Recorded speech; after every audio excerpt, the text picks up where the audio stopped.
Welcome to Cosmic Compass. Together, we explore the wonders, the mysteries, and sometimes the hidden dangers of our universe. Today, we're turning our eyes not to distant galaxies or exotic planets, but to the space just above our heads. It's a region crowded not only with satellites and spacecraft, but also with a growing cloud of debris space junk that threatens the very future of exploration. So let's begin our journey by asking a simple but unsettling question: how much human-made junk is orbiting Earth right now?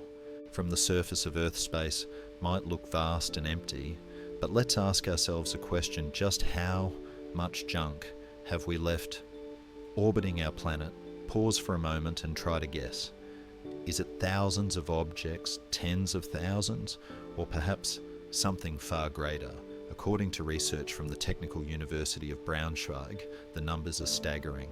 There are around 29,000 objects larger than 10 centimeters orbiting Earth right now, but only about 1/900 of those are active satellites.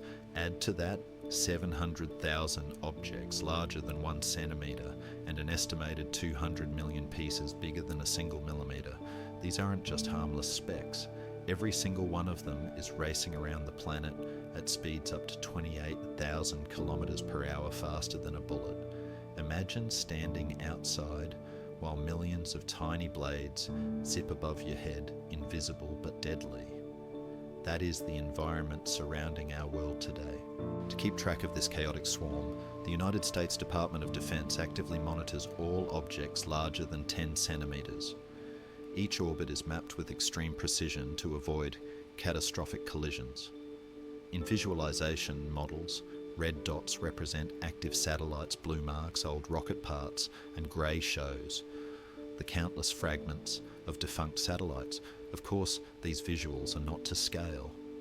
Earth is enormous compared to those objects, yet even though they are tiny in comparison, the sheer density of debris in low Earth orbit makes it a miracle that satellites aren't colliding constantly.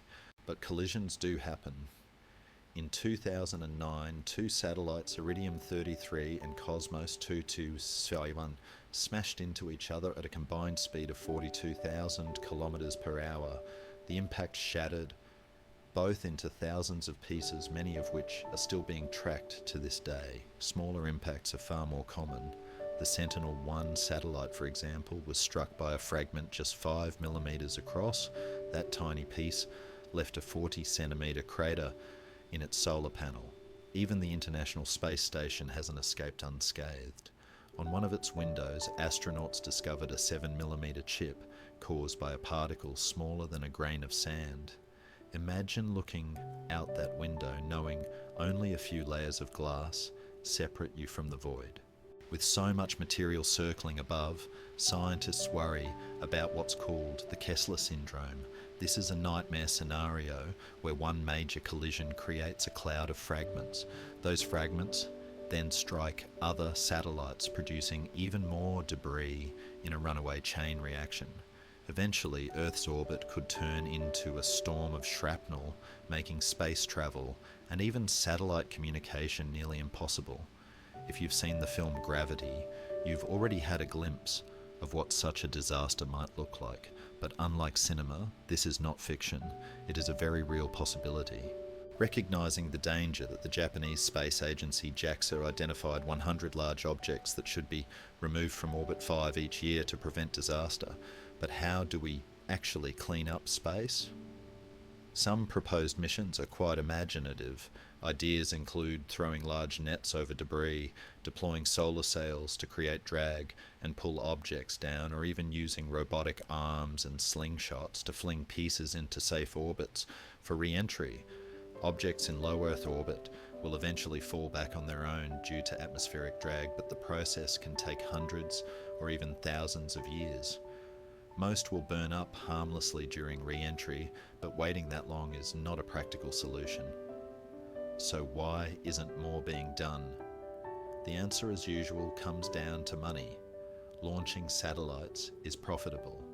Cleaning up after them is not. Human nature shows us that unless catastrophe strikes, we often delay action. Billions are spent putting technology into orbit, but only a fraction of that is invested in getting it safely back down.